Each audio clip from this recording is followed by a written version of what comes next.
ইয়া নারু কুনি বারদাও ওয়া সালামান আলা ইব্রাহিম। বেঈমান নমরুদ যখন ইব্রাহিমকে আগুনে ফেলে দিল, আসমান থেকে আল্লাহ বললেন, হে আমার আগুন, তোমার কাছে থেকে যে জ্বালানি ক্ষমতাটা ছিল, পুড়িয়ে ছাই করার ক্ষমতাটা ছিল, ওই জিনিসটা আমি আজকে তোমার কেড়ে নিলাম। আমি আল্লাহ তোমাকে বানিয়েছি, তুমি আমার গোলাম, আমি এটা বলবো তাই শুনতে হবে। আমি ইব্রাহিমকে তোমার ভিতরে পাঠালাম। ফেরাউন নমরুদ বেঈমান ভরে দিল, তুমি সব করবে, তুমি জ্বলবে, তুমি কাঠ পোড়াবে, সবকে পুড়িয়ে ছাই করবে। পার্টিকুলার একটা নাম কোরআনে এসেছে, সালামান আলা ইব্রাহিম, আমার ইব্রাহিমকে জ্বালাবে না। ইব্রাহিম যেন একটা ছুঁচের পরিমাণ তাপ তোমার কাছ থেকে না পায়, ইব্রাহিম যেন শান্তিতে থাকে। তাহলে আমি আল্লাহ তোমাকে হুকুম দিলাম ইব্রাহিমকে পোড়াবে না। তো সমস্ত কাঠ দাও দাও করে জ্বলছে, আগুন দাও দাও করে জ্বলছে, কাঠ শেষ হয়ে যাচ্ছে, কিন্তু ইব্রাহিমের একটা লোম পড়ছে না। বাংলাদেশের এক মুফাসসির বলছিলেন, আলেম মানুষ বায়ান করছিলেন, আমি শুনছিলাম, বলছেন যে ফেরাউনকে আগুনে দেওয়ার, ফেরাউন এই নমরুদ আগুনে দিল ইব্রাহিমকে, ইব্রাহিম পুড়ছে না, যেমন ভালো মানুষ তেমনি হয়ে রয়েছে। তো নমরুদ রেগে গিয়েছে, রেগে গিয়ে আগুনকে বলছে, ওই তোর কি হলো? সব কাঠগুলোকে পুড়ে শেষ করে দিলি, ইব্রাহিমকে পারছিস না কেন? তোর কি জ্বালানি ক্ষমতাটা শেষ? নমরুদ বলছে আগুনকে, তোর কি জ্বালানি ক্ষমতাটা শেষ? একটা মুফাসসির বলছিলেন, আমি নিজে শুনেছি, তো আগুনের ভিতর থেকে আওয়াজ আসছে, তোর কি সন্দেহ হচ্ছে আমি জ্বালাইতে পারছি না? তো তুই ঢুকে দেখ,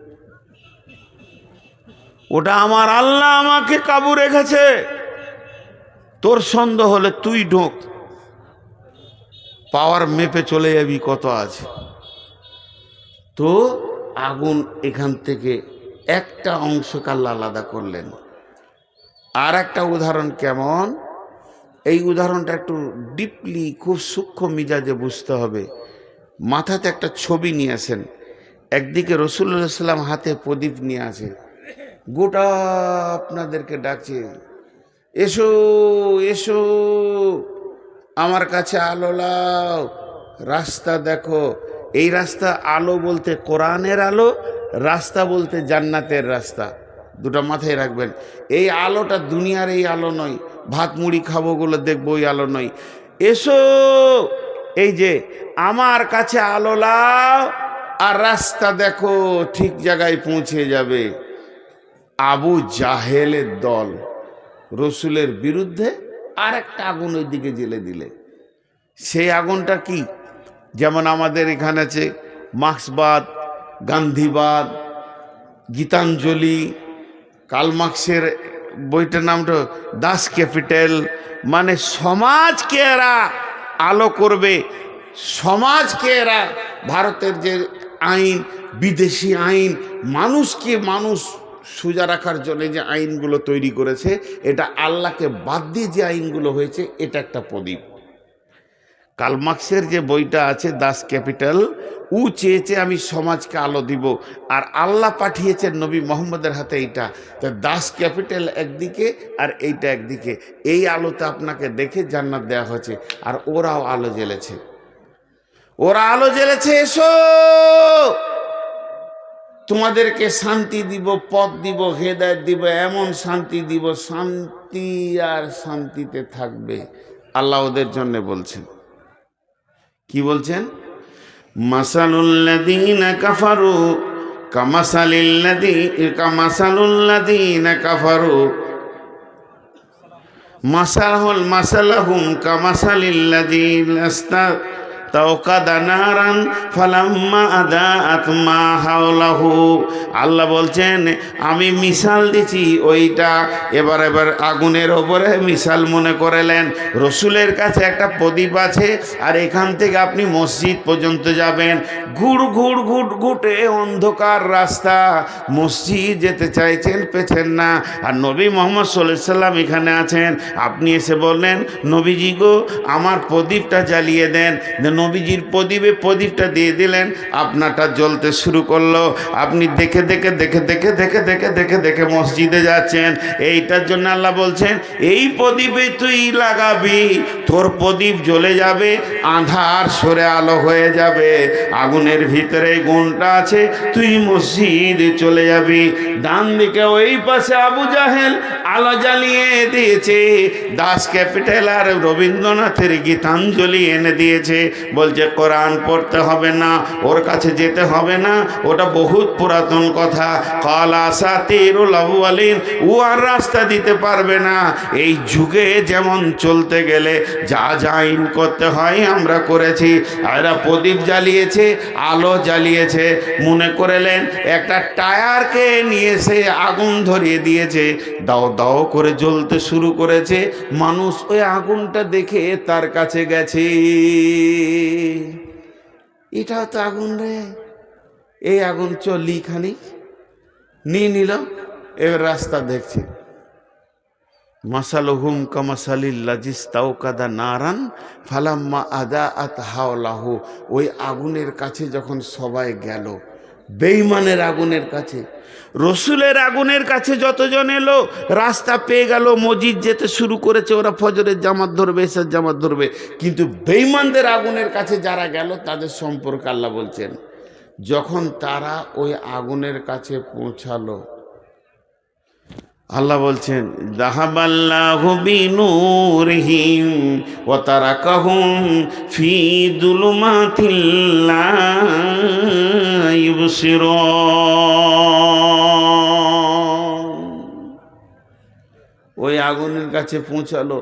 আমি যেমন ইব্রাহিমের আগুনকে বলেছিলাম ওরে জ্বালানি শক্তিটা কেড়ে নিলাম, তুই থেকে যা, ইব্রাহিমকে জ্বালাবি না। আর এই বেঈমানদের আগুনে যে আগুন আন্ধারকে আলো করে, ওই ক্ষমতাটা আমি কেড়ে নিলাম। যাহাবাল্লাহু বিনূরিহিম, আমি আগুনকে বললাম, আবু জাহেলের আগুনকে, এ আগুন তুই জ্বলবি আর যা দিবে তাকে জ্বালাবি, কিন্তু আঁধারকে ঠেলে যে আলো হয় ওইটা আজকে তোর কাছ থেকে কেড়ে নিলাম আমি আল্লাহ। খবরদার আঁধারকে আলো করবি না। ওদের আগুন জ্বলছে দাও দাও করে, আগুনে হাত দিলে ও বাবারে পুড়ে গেলাম, জ্বলে গেলাম।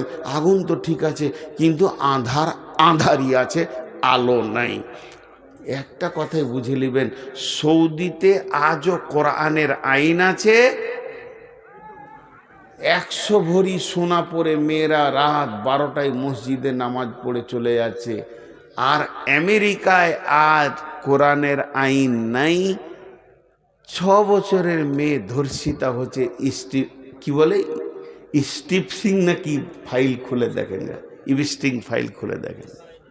এই ফাইল আজকে সারা বিশ্বকে বুঝিয়ে দিল ওরা কত আঁধারে আছে, ওদের কাছে আলো নাই। কারণ আলো যে বেগায় আছে সেটাকে কেড়ে নেওয়া হয়েছে। এর জন্য আল্লাহ সূরা বাকারায় এই কথাটা বললেন, আল্লাহু ওয়ালিয়ুল্লাযীনা আমানু ইখরিজুহুম মিনান যুলুমাতি ইলান নূর ওয়াল্লাযীনা কাফারু আউলিয়াউহুমুত তাগুতু ইখরিজুনাহুম মিনান নূরি ইলাজ যুলুমাত উলাইকা আসহাবুন নারি হুম ফিহা খালিদুন। হেদায়েতের আলো এমন একটা আলো, হেদায়েতের আলো এমন একটা আলো যা আপনাকে ঠিক জায়গায় পৌঁছিয়ে দেবে। যেটা বিশ্বনবী এনেছিলেন, যেটা বিশ্বনবীর কাছে ছিল, যেটা বিশ্বনবী এনেছিলেন বিশ্বনবীর কাছে ছিল। খুব ভাবার আছে জিনিসগুলো, খুব গবেষণামূলক কথা। তো আল্লাহ তাবারাক ওয়া তাআলার কাছে সব থেকে চাওয়ার জিনিস হলো হেদায়েত। একটা গল্প শোনাবো আপনাদেরকে, গল্প না শোনালে উদাহরণ, যে আবতার বর্ধমানী লিখেছিল গল্পের ভিতরে জ্ঞান। গল্পের ভিতরে জ্ঞান আছে। আর এই গল্পটা আমি অনেকবার শুনিয়েছি, ফেসবুক ইউটিউবে হাজারো বার পেয়ে থাকবেন, নতুন কিছু নয়। সেটা হচ্ছে, কার কথা বলবো, ধরেন নবী মুসা। প্রথমে ক্লিয়ার করে দিচ্ছি, এটা হাদিস মনে করবেন না, এটা হাদিস নয়, এটা কোরআনের তাফসীরও নেই। আমি নবীর নামে বলছি বোঝানোর জন্যে, গল্পকে সুন্দর করে বানিয়ে এর ভিতরে জ্ঞান আছে বিধায় আপনি এটাকে হাদিস বা কোরআন বলবেন না। নবী মুসার কথা কেন বলছি? নবী মুসা ছিলেন কালিমুল্লাহ, আল্লাহর সঙ্গে কথা বলতেন সরাসরি। তুর পাহাড়ে গিয়ে আল্লাহর সাথে কথা বলতেন, আল্লাহ মুসার সঙ্গে কথা বলতেন। তো নবী মুসা হন্তদন্ত করে হাঁটছে আপনাদের পোড়ামারি রাস্তার ভিতর দিয়ে, চললো আল্লাহর সঙ্গে কথা বলবে। ওনার কিছু দরকার আছে, প্রয়োজন পড়েছে আল্লাহর কাছে কথা বলার জন্য, উনি ব্যস্তর সঙ্গে হাঁটছে। ঠিক রাস্তার ধারে একবারে বিরাট বড় ড্রেন, সেই ড্রেনে একটা শূকর এই পর্যন্ত ডুবে আছে। পেচ্ছাপ, পায়খানা, নোংরা, কাদা, খিচে শুধু মুখটা বের হয়ে আছে। নবী মুসাকে দেখে সে লাফ দিয়ে ড্রেন থেকে উঠল। গল্পে সব কথাই হয়, শূকরও কথা বলে। তো শূকর বলছে, হে নবী মুসা, তুমি চললে কোথায়? বলে, আমি আল্লাহর কাছে চললাম, আমার কাজ আছে। তখন বলছে, তো তোমার যেটা কাজ আছে তুমি সেরে নিও, আমার একটা খবর আল্লাহর কাছ থেকে নিয়ে আসিও। বলে, কি? বলে, তুমি আল্লাহর কি করেছো যে আল্লাহ তোমাকে মানুষ বানালো? শুধু মানুষ নয়, নবী বানালো। আর আমি কি দোষ করলাম, আল্লাহ আমাকে শূকর বানালো? শুধু তাই নয়, একদম নিকৃষ্ট নোংরা খিঁচে জিন্দেগি বানালো। এটা জিজ্ঞেস করে আসবে। নবী মুসা তুর পাহাড়ে গেল, আল্লাহর সাথে যা কথা বলার ছিল বলে নিল, ফিরে আসছে। আল্লাহ বলছে, হে নবী মুসা, তোমাকে কি কেউ কোনো কথা জিজ্ঞেস করার কথা বলেনি? তুমি কি একবারে, তোমাকে কেউ কিছু বলেনি? বলে, হ্যাঁ বলেছে একটা শূকর, আমি ভুলে গেছিলাম। তাকে কেন শূকর বানালেন, আমাকে কেন মানুষ? আল্লাহ উত্তর দিলেন, আনা সামাদ, আল্লাহুস সামাদ, কুল হুয়াল্লাহু আহাদ, আল্লাহুস সামাদ। আমি কাউকে পরোয়া করি না, কাউকে তোয়াক্কা করি না, কারো মুখকে পেক্ষী নই। পৃথিবীতে কাকে আমি শুয়োর, কুকুর, ইঁদুর, বাঁদর, ছুঁচা বানাবো, এটা আমার ব্যক্তিগত ব্যাপার। কিয়ামতের মাঠে কাকে কি ফায়সালা দিবাটা আমার ব্যক্তিগত ব্যাপার। এই ব্যাপার নিয়ে কেউ যেন আমার ব্যাপারে নাক না গলায়। ওকে বলে দিও, যে ব্যাপারে ও আমার হাত দিয়েছে এটা আমার ব্যক্তিগত ডায়েরি, খবরদার না, এটা আমি কাউকে কিছু বলবো না। মেহশারের দিন সব দেখতে পাবে কার কি আঞ্জাম হয়েছে। তোমাকে বলবে, এরপরে যদি বিষয় নিয়েও কথা বলে তো চামড়া খিঁচে দেব, আজাব দিব আমি। তবে একটা কথা বলি, শূকরটা যখন এত চিন্তা করেছে আর তোমাকে কথা বলতে বলেছে, আমি ওকে একটা উপহার দিব। নবী মুসা বলছে, আপনি শূকরকে উপহার দেবেন? মাঝে আবার বলছে, এটা গল্প কিন্তু বলবেন না কত নম্বর হাদিস। তো শূকরকে উপহার দেবেন? বলছে, কোনো মাল নয়, একটা কথা। কি কথা? তুমি যাও, শূকরটাকে গিয়ে বলো মানুষ হবি।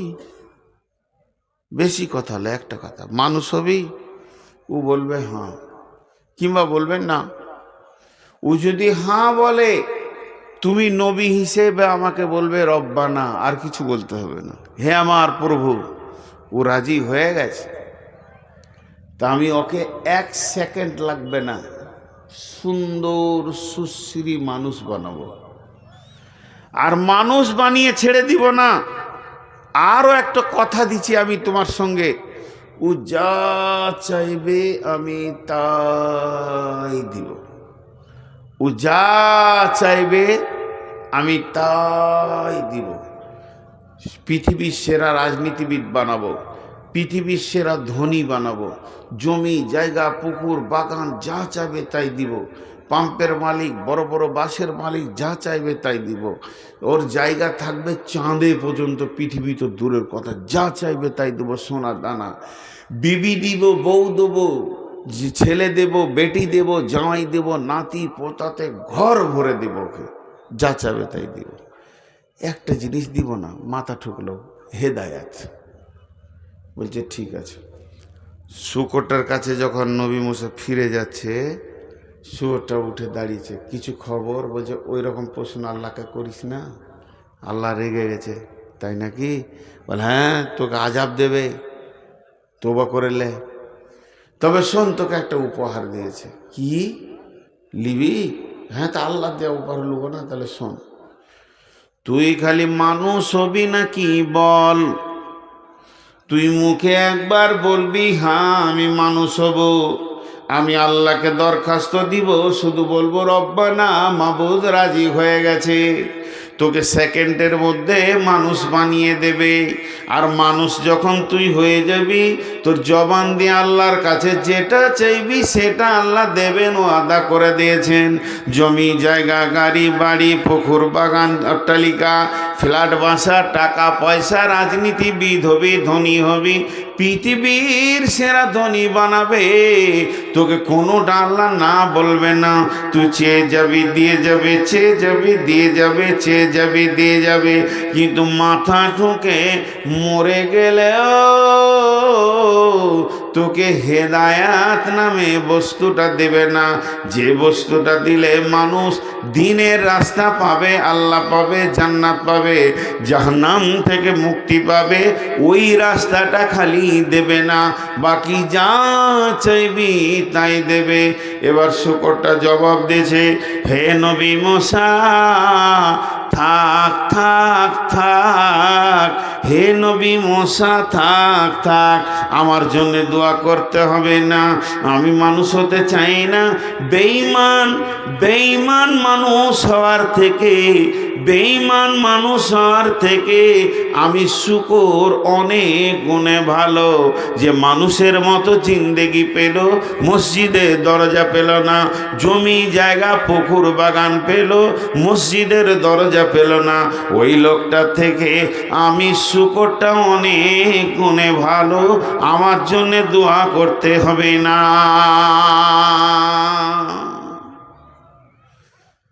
আমরা ভাবি হয়তো যে লোকটা বড় চাকরি পেয়ে গেছে, মেলাই টাকার মালিক, ইট ভাটার মালিক, কোটি কোটি টাকা ডাম্পার ঘুরছে যার আঙুলের ইশারায়, সেই মনে হয় সব থেকে দামি। মাথা খারাপ। যার কাছে কিছুই নাই, 1 টাকা নাই, সে যদি হেদায়েত পেয়েছে তো সে দামি, আর যে হেদায়েত পেল না সে দামি নয়। হেদায়েত একটা এমন বস্তু, আল্লাহর কাজ ছাড়া আর কোথাও পাওয়া যাবে না। হেদায়েত দিতে বিশ্বনবী পারেননি, বিশ্বনবীর ক্ষমতা নাই হেদায়েত দেওয়ার। রাসূলুল্লাহ সাল্লাল্লাহু আলাইহি ওয়াসাল্লামের হাতে যদি হেদায়েত থাকতো, প্রথম হেদায়েত পেত আবু তালেব। আবু তালেব, বিশ্বনবীর বাপ মারা গেল, মা মারা গেল, 6 বছরে এতিম হয়ে গেল, বাপ মা কেউ নাই। এই শিশু নবী মুহাম্মদ রাসূলুল্লাহ সাল্লাল্লাহু আলাইহি সাল্লাম, যার ছায়াতে ধীরে ধীরে ধীরে ধীরে মানুষ হলো, তার নাম আবু তালিব। কোলে করে হেদায়েতের মেশিনটাকে মানুষ করলেন কে? আবু তালিব। কিন্তু ওর ভিতরে দিনের তলব ছিল না, তো হেদায়েত পেল না। খুব চেষ্টা করছে আবু তালিব। চাচা কত প্রাণ দিয়ে ভালোবাসতেন। আবু তালেবের নিজের ছেলের নাম আলী জাফর, এখানে জাঙ্গে বসে আছে, ছোট ছেলে, একদম মাসুম বাচ্চা, বাপের কোলে বসে আছে, এমনি করে ধরে আছে। কাবা শরীফ, তখন কাবার দাপটকার চলছে, কাবার কার আয়াতটা আছে, কাবার রক্ষণাবেক্ষণ সেই আবু তালেবের হাতে আছে।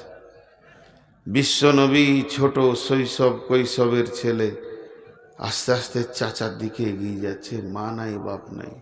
আবু তালেব রসুলকে কত ভালোবাসতেন, নিজের বাচ্চাটাকে মাটিতে নামিয়ে দিয়ে আয় বেটা মোহাম্মদ কোলে বসালেন। এর নাম আবু তালেব।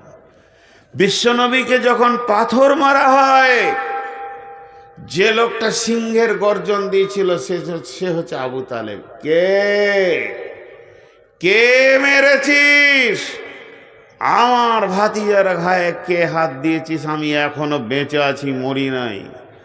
নবী মোহাম্মদ রাসূলুল্লাহ সাল্লাল্লাহু আলাইহি ওয়াসাল্লাম অঝর নয়নে কাঁদছে।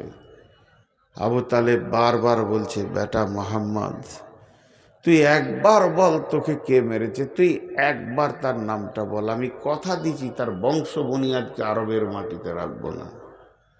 বিশ্বনবী বলেছিলেন, চাচা, অনেক পাথর কি শরীর ব্যথায় ব্যথিত হয়ে গেছে, আপনাকে তাকে মারতে হবে না, আপনি কালেমা পড়েলেন, আমার সব ব্যথা দূর হয়ে যাবে। আবু তালেব কালেমা পড়েনি, মরে যাবে মুমূর্ষু অবস্থায়। বড় বড় ওলামারা বলেন বিশ্বনবী নিজের চাচার গায়ে থুতু বোলাচ্ছে। এক ধার থেকে এই মাথার এই ধারটা বাদ ছিল, বোলাতে বলতে পায়ের কাছে এসছে, রুখে দেয়া হলো, কবুল হলো না। আল্লাহ কালাম পাকের আয়াত নাজিল করলেন, বিসমিল্লাহির রহমানির রহিম, ইন্নাকা লা তাহদি মান আহবাবতা ওয়ালাকিন্নাল্লাহা ইয়াহদি মান ইয়াশা। হে আমার নবী, ইন্নাকা লা তাহদি মান আহবাবতা, তুমি যাকে ভালোবাসবে সে হেদায়েত পাবে, এটা নয়। ওয়ালাকিন্নাল্লাহা ইয়াহদি মান ইয়াশা, আমি যাকে ভালোবাসবো, আমি যাকে ইচ্ছা করব সে হেদায়েত পাবে। অতএব বিশ্বনবী হেদায়েতের মালিক নন, বরং হেদায়েতের মেসেঞ্জার। তিনি পৌঁছিয়ে দেবেন, তিনি আপনার আমার কাছে পৌঁছিয়ে দেবেন। আর আমরা হেদায়েত পাবো না পাবো, এটা আল্লাহর কুদরতি ক্ষমতা। আল্লাহ ক্লিয়ার বলে দিলেন, ইন্নাকা লা তাহদি মান আহবাবতা ওয়ালাকিন্নাল্লাহা ইয়াহদি মান ইয়াশা। হেদায়েত এমন একটা সলিড জিনিস। প্রথম থেকে আমি একটা বিষয়ে কথা বলছি আপনাদের কাছে। জি, আজকে আসসালামু আলাইকুম। ওয়ালাইকুম আসসালাম। খেয়ে এলেন নাকি? না, আপনাদের বিদায় করছিলাম। না, যে বারবার খাবার কথা বলছেন তো ওই লেগে বলছি, খেতে গেছেন। আপনাদের বিদায় করতে করতে মাথা খারাপ হয়ে গেছে। এখন রাতে কে কোথায় যাবে? এখন তো গাড়ি নাই। তো হেদায়েত এমন একটা জিনিস। বিশ্বনবী ধরেন ডাক্তার প্রেসক্রিপশন করে দিবে, ফার্মেসি ওষুধ দেবে, কিন্তু সুস্থ করার মালিক আল্লাহ। ডাক্তারও সুস্থ করতে পারবে না, ফার্মেসি ওষুধে সুস্থ হবে না, মালিক আল্লাহ। তেমনি কোরআন হলো ফার্মেসি। হেদায়েতের যত সম্ভার সব কোরআনে আছে। তা আল্লাহ তাবারাক ওয়া তাআলা বললেন, হেদায়েত কে পাবে? দেখেন, আবু তালিব রসুলকে এত ভালোবেসে ছায়া করে হেদায়েত পেল না, আর হেদায়েত পেয়ে গেল কে? হিন্দা। রসুলের চাচার কলিয়া চাপিয়ে মেয়েটা হেদায়েত পেয়ে গেল। হেদায়েত একটা আশ্চর্য জিনিস। এর জন্য আল্লাহর কাছে বারবার কাঁদতে হবে, ইহদিনাস সিরাতাল মুস্তাকিম, ইহদিনাস সিরাতাল মুস্তাকিম। আমি আপনাদের কাছে তিনটি আয়াত পড়েছি। আগে একটা উদাহরণ দিব, যে আয়াতগুলো বলতে শুরু করব। বেশি সময় আর নিব না, উঠিয়েন না। এক দুজন উঠছে, মনে মনে ভাবছে যে তোর হুঁশ নাই কি আমাদের নাই? আজ ক তারিখ? হ্যাঁ,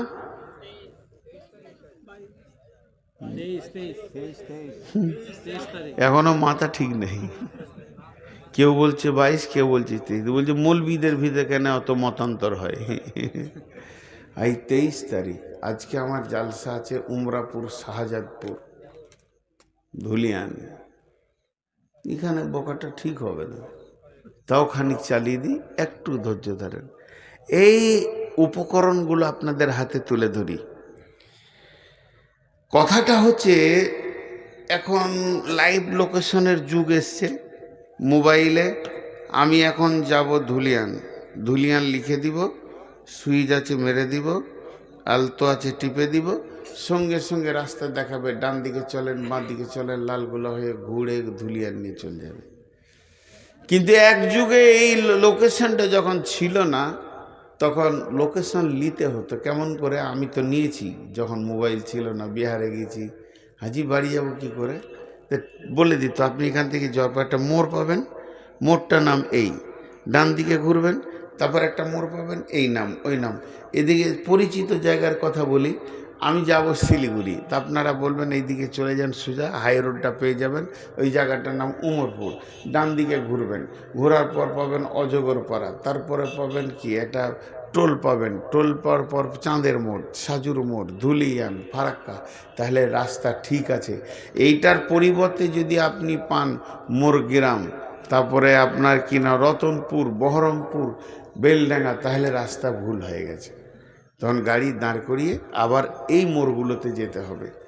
এখন আমরা এখানে যতজন বসে আছি, আমরা সব যাত্রী, যাব কোথায়? জান্নাতে। তা রাস্তায় কি আছে, মোড়গুলো কি আছে? এখান থেকে জান্নাত লাইভ লোকেশন পাওয়া যাবে না, তো মোড়গুলো বলে দেব, কোরআন থেকে বলবো। 10টা মোড়ের কথা বলেছে। যদি তোমার জিন্দেগিতে এইগুলো থাকে তাহলে তুমি ঠিক রাস্তায় আছো। এইটার পরিবর্তে যদি অন্য কিছু থাকে তাহলে তোমার রাস্তা গোলমাল হয়ে গেছে, তুমি গাড়িটা ব্রেক করো। কথাটা বোঝাতে গেলে আর একটু ক্লিয়ার করা যায়। কোরআনকে বলছি, আমি ফজরের নামাজ পড়ি না, সকালে উঠে আমি একটু বাজার দিয়ে যাই, তারপরে মদ টদ খাই, সুদের হিসাবটা করি, সুদের হিসাবের পর বাড়ি আসি, একটু জমি জায়গা দেখাশোনা করি, তারপরে মানুষের কাছে টাকা তুলি, তাগাদা করি, এই করি ওই করি, তাস খেলি, জুয়ো খেলি, লুডো খেলি। কোরআন বলছে তোমার চলনের গোলমাল আছে, তুমি রাস্তা ভুল ধরেছো, জান্নাতে পৌঁছাতে পারবে না। আবার দাবি জান্নাতে যাব। আর যদি কোনো লোক বলে যে ফজরের পর আমি তেলাওয়াত করি, তেলাওয়াতের পর আমি একটু দুনিয়ার কাজ করি, তারপরে মাঠে যাই, জোহর পড়ি, আসর পড়ি, জিকির করি, তেলাওয়াত করি, কোরআন বলবে তোমার রাস্তা ঠিক আছে, চলতে থাকো, তুমি পৌঁছে যাবে। ঠিক 10টা লোকেশন আজকে আপনাদের সামনে দিব। এই লোকেশনগুলো আল্লাহ বলছেন, বিসমিল্লাহির রহমানির রহিম। قل تعالوا أتلوا ما حرم ربكم عليكم ألا تشركوا به شيئا وبالوالدين إحسانا ولا تقتلوا أولادكم من إملاق نحن نرزقكم وإياهم ولا تقربوا الفواحش ما ظهر منها وما بطن ولا تقتلوا نفس التي حرم الله إلا بالحق ذلكم وصاكم به لعلكم تعقلون ولا تقربوا مال اليتيم إلا بالتي هي أحسن حتى يبلغ أشده وأوفوا الكيل والميزان لا نكلف نفسا إلا وسعها وإذا قلتم فاعدلوا ولو كان ذا قربى وبعهد الله يوفوا ذلكم وصاكم به لعلكم تذكرون। জান্নাতের রাস্তায় কি কি পড়বে বলে দেওয়া হলো। এখানেই পাবেন, আপনি এই পৃথিবীতেই পাবেন। এই দুনিয়াতে হাঁটছেন তো জান্নাতে যাওয়ার জন্যই তো হাঁটছেন। মরার পরে পাবেন তা বলছি না, এই দুনিয়াতেই পাবেন। এই 10টা জিনিস, 10টা জিনিস বলার পর বলছে ওয়া আন্না হাযা সিরাতি মুস্তাকিমা ওয়া আন্না হাযা সিরাতি মুস্তাকিমা। আমি নামাজে বলেছি ইহদিনাস সিরাতাল মুস্তাকিম, আর এখানে আল্লাহ বলছেন সিরাতি মুস্তাকিমা। আমি বলেছি আল্লাহ আমাকে সোজা রাস্তা দাও, আর এখানে আল্লাহ বলছে এটাই আমার দেওয়া সোজা রাস্তা। ওয়া আন্না হাযা সিরাতি মুস্তাকিমা, এটাই হলো সোজা রাস্তা। এক কথায় খোলসা করে দিই, এটাই হলো জান্নাতের রাস্তা। আল্লাহ নিজে বলছেন ফাত্তাবিউহু চলতে থাকো এই রাস্তাতে। ওয়ালা তাত্তাবিউ সুবুলা, ডানে বামে অনেক রাস্তা আসবে, ওই রাস্তায় নামিও না। যদি নেমে যাও ফাতাফাররাকা বিকুম আন সাবিলি, আমার কাছ থেকে, আমার রাস্তা থেকে তুমি বহু দূরে চলে যাবে। যালিকুম ওয়াসাকুম বিহি লাআল্লাকুম তাত্তাকুন, এটাই হলো আমার দেওয়া ওসিয়ত, যদি তুমি আকেল রাখো, বোঝো। তাহলে সেই 10টা কি আমি আপনাদেরকে খালি গুঁড়িয়ে দেব। একটা ব্যাখ্যা করতে গেলে 10 মিনিট করে করলে 10 10 100 মিনিট হয়ে যাবে, কম করে। তো ব্যাখ্যা করব না, খালি গুনিয়ে দেব। নাম্বার 1, হে নবী তুমি বলে দাও আমার গোলামদেরকে, লোকেশন দিয়ে দাও, আল্লাহ তুশরিকু বিহি শাইআ, তারা যেন 1 নম্বরে আল্লাহর সঙ্গে কাউকে শরীক না করে। পৃথিবীতে যতদিন বেঁচে থাকবে শিরকের মতো গুনাহটা করবে না, ওই জায়গায় যেন না যায়, শিরক থেকে যেন বেঁচে থাকে, তৌহিদের জায়গায় দাঁড়িয়ে থাকে, এক আল্লাহর উপরে বিশ্বাস রেখে দাঁড়িয়ে থাকে, শিরকের মতো গুনাহ যেন না করে। আল্লাহ তুশরিকু বিহি শাইআ, যা ঘটে যাবে যা, শিরকি যেন না হয়। এই যে মদিনা থেকে পড়ে এসছে যতজন মদিনার ছাত্র, ওদের মদিনাওয়ালারা আকিদা, ইমান, শিরক, বিদআত এগুলোর উপরে চাঁচা ছিলা কথা বলে। পড়াশোনাও চাঁচা ছিলা হয়, উন্নত মানের হয়। যে পৃথিবীর মানুষ তোমার দ্বারা দুটো ভুল হয়ে যাক, গোনা হয়ে যাক না, আমি গোনার লাইসেন্স দিতে আসিনি, শুধু বোঝানোর জন্য বলছি, নামাজের ভিতরে একটা সূরা ভুল হয়ে গেছে, বাই চান্স হয়ে গেছে, ভুল করেন এটা বলছি না, কিন্তু যেন শিরকটা ভুল বশত না হয়, এর থেকে বেঁচে থাকো। ওয়াবিল ওয়ালিদাইনি ইহসানা, 2 নম্বর তোমার লোকেশন হচ্ছে তোমার আব্বা মা, যদি পৃথিবীতে বেঁচে থাকে ওদের ওপরে ইহসানি করবে, ওদের ওপরে কথাও বলবে না, চড়াও হবে না। ফালা তাকুল্লাহুমা উফিউ ওয়ালা তানহারহুমা ওয়াকুল্লাহুমা কাওলান কারীমা। ওইখানে দিয়ে দে, তুই যে ভাবছিস যে কোরআন শরীফ আনছিস, তা মনে হচ্ছে একটা ডায়েরি নিয়ে আসছে, ঝুলিয়ে ঝুলিয়ে এমনি করে আনছে, বুকে করে নিয়ে আদরের সাথে নিয়ে। মা বাপের সঙ্গে ভালো ব্যবহার করো, আল্লাহর হকের পরে পরেই মা বাপ। জি, এমন একটা গুরুত্বপূর্ণ বিষয় মা বাপটা। ওয়াকাযা রব্বুকা আল্লা তা'বুদু ইল্লা ইয়াহু ওয়া বিল ওয়ালিদাইনি ইহসানা ইম্মা ইয়াবলুগান্নাকা কিবারা আও আহাদাহুমা আও কিলাহুমা ফালা তাকুল্লাহুমা উফিউ ওয়ালা তানহারহুমা ওয়া কুল্লাহুমা কাওলান কারীমা। মা বাপের হক এতটুকু, যেন আমি বলেছি কোনোটা বিস্তারিত বলবো না, এর উপরে আয়াত আছে, মা বাপের উপরে হাদিস আছে অনেক।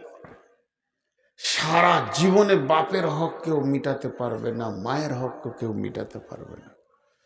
তো মা বাপের সঙ্গে ইহসানি করো। 2টা হলো, 1 নম্বরে আল্লাহ বলেন আল্লাহ তুশরিকু বিহি শাইআ, 2 নম্বর বিল ওয়ালিদাইনি ইহসানা ওয়ালা তাকতুলু আওলাদাকুম মিন ইমলাকিন নাহনু নারযুকুকুম ওয়া ইয়াহুম। 3 নম্বরে ভুলটা খবরদার তোমরা করবে না, যদি করে যাও তাহলে জেনে নাও। দেখেন সুগারের চাপ জিভ শুকিয়ে গেছে, না না আসলে 390 এত বেড়ে যাচ্ছে সুগার, বাঁচবো না, চলে যাবো ইনশাআল্লাহ। তো কি বলছিলাম, আল্লাহ বলছেন ওয়ালা তাকতুলু আওলাদাকুম মিন ইমলাকিন নাহনু নারযুকুকুম ওয়া ইয়াহুম। খবরদার হে পিতামাতার দল, তুমি সন্তানকে কতল করে দিও না রুজি দেওয়ার ভয়ে। রুজি তো আমি দিই, নাহনু নারযুকুকুম ওয়া ইয়াহুম, আমি তোমাদেরকে রুজি খাওয়াই। রুজির মালিক আমি, রুজির মালিক আব্বা মা নয়। অতএব তোমরা রুজি দেওয়ার ভয়ে সন্তানকে কতল করিও না। সারা বিশ্বে কোনো খবর আছে যে নিজের ছেলেকে খেতে দিতে পারছি না, কেটে ফেলে দিই? নেই। কিন্তু এটা বলা হচ্ছে লাইগেশন করাকে। কত মা বাপ যে সন্তান কেটে রেখেছে, আসতেই দিচ্ছে না দুনিয়া তোকে। পেট কেটে নিয়েছে, নারীরা লাইগেশন করে নিয়েছে। আস্তাগফিরুল্লাহ। যে মেয়েটা লাইগেশন করবে এবং সেই মেয়েটার স্বামী যদি পরামর্শে যুক্তিতে থাকে এবং ওই মেয়েটার মা বাপ যদি পরামর্শ দিয়ে সম্মতি দেয়, শ্বশুর শাশুড়ি যে ডাক্তার লাইগেশন করবে আর যে এনজিও থেকে হবে, সকল কি কিয়ামতের মাঠে সন্তানের ব্যাপারে জবাব দিতে হবে। রুজির মালিক তো আল্লাহ, খবরদার তোমরা লাইগেশন করবে না।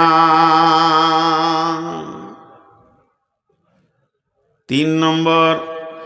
4 নম্বরে বলছেন ওয়ালা তাকরাবুল ফাওয়াহিশা মা জাহারা মিনহা ওয়া মা বাতান।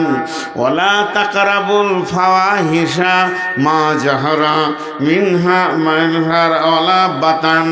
খবরদার, খবরদার, যে জায়গাতে প্রকাশ্যে কিংবা গোপনে কাবিরা গুনাহ চলছে, যে জায়গাতে যে সীমানাতে কাবিরা গুনাহ চলছে প্রকাশ্যে কিংবা গোপনে, ওয়ালা তাকরাবুল ফাওয়াহিশা মা জাহারা মিনহা ওয়া মা বাতান, ওই জায়গায় তুমি যাবে না। তাহলে হেদায়েতের রাস্তা থেকে তুমি সরে যাবে, তোমার পদস্খলন ঘটে যাবে। ওই জায়গাতে তুমি যাবে না, যাবে না, যাবে না। তার মানে লুডু চলছে, তাস চলছে, জুয়া চলছে, গীবত চলছে, সুদ চলছে, জেনা চলছে, ব্যভিচার চলছে, যত রকম নোংরামি যে জায়গায় চলছে, হে মুমিন মুসলমান, তুমি ওই জায়গায় পা দেবে না।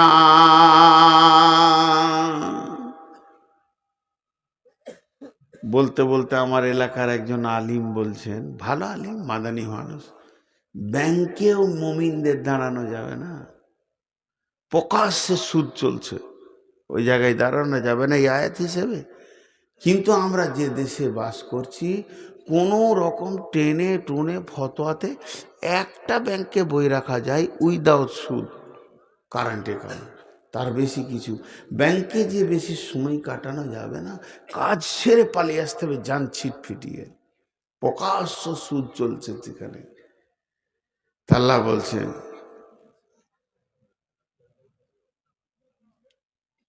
নিয়ে এসো, ওর কাছ থেকে লাইটটা নিয়ে এসো। আবার আমার চোখে লাইট। ওই ছেলেটা অনেকক্ষণ থেকে চেষ্টা করছে, এখানে এসে ভিতরে বসলো। হ্যাঁ, ওইটা, ওই লাল জামা পরে ওইটাই। আহা, তোর দোষ নেই বাপ, তোর দোষ নেই। যে ফ্যাক্টরি থেকে এসেছিস, ফ্যাক্টরি গোলমাল আছে।